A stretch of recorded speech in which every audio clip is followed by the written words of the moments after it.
My name is Carter Medved. I'm a junior at Edgemont High School and a member of the Westchester Youth Congress, and I'm presenting my project Powering Families Towards Sustainability. The goal of this project is to leverage youth activism to reduce carbon emissions, the use of peaker plants, and improve the lives of people living in environmental justice areas. So, what are peaker plants? Plants produce excess power when there's peak demand, typically for 5 to 10 days in the summer when we have extreme heat. These plants are usually about 50 years old and are inefficient and run on fossil fuels. Not only do they emit 2 to 3 times as much carbon as a traditional plant, but they also spread pollutants into the surrounding communities. In New York City alone, there are 750,000 people that live within 1 mile of a peaker plant. The vast majority of these residents are low income and people of color. When we need power during peak times in Westchester County, the peaker plants in these communities in New York City are turned on, giving us cooling at the expense of the environment and the health of these residents. However, there's something very simple that we can all do today to minimize the use of peaker plants. All we need is some simple behavior changes, like cooling our homes in advance of the hottest hours or running your laundry at night so we're putting less stress on the grid during peak demand. There's an app called Grid Rewards that helps notify consumers and businesses as these peak events approach. Not only does the app allow participants to help our planet and community, but it actually also pays them to do it. Peaker plants can cost 13 times as much as a traditional plant, so utilities like Con Ed are incentivized to keep them dormant. Families that participate in the program make about $100 annually, and businesses can make thousands. The New Rochelle school system participated this past summer and earned an incredible $24,000 reward. My project focused on building awareness and increasing adoption of this simple solution. So, in partnership with Sustainable Westchester and the Westchester Youth Congress, I launched a youth powered campaign called the Crush Carbon Challenge, where we challenge school districts to raise awareness of the Grid Rewards app and its benefits.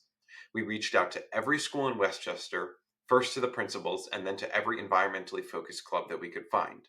We incentivized participation by offering a $1,000 prize, generously donated by the Grid Rewards team, to the school club that makes the most impact. Further, we conducted training sessions with school clubs where we educated them on the program and provided a marketing toolkit containing materials and strategies for success. Lastly, we also reached out to local government for support. Greenberg generously shared the Crush Carbon Challenge on the town website and to all residents by email. So, throughout this project, I've had some incredible support in putting together this initiative, notably through introductions made by my fellow members of the Westchester Youth Congress, which led to a partnership with Sustainable Westchester, which became the cornerstone of the project. Through an incredibly supportive collaboration with Lauren Boyce and Carmelina Albanese at Sustainable Westchester, we've worked together from the initial concept through outreach to educating students about Grid Rewards' impact and sharing the success of the New Rochelle program. This partnership also facilitated the connection with Logical Buildings, the app's developer that donated the $1,000 prize. Additionally, through my website Watch Sherpa, which promotes energy efficiency, I gathered insights from experts on consumer behavior, Dr. Reuven Sussman and Dr. Karen Wintrick.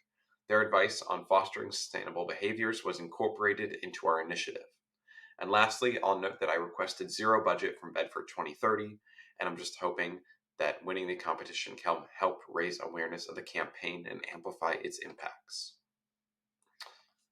So, because this is a long term campaign, we chose not to wrap up by the end of the Greenlight competition. We felt that we could optimize project support by running the competition during Earth Month to maximize awareness and community participation.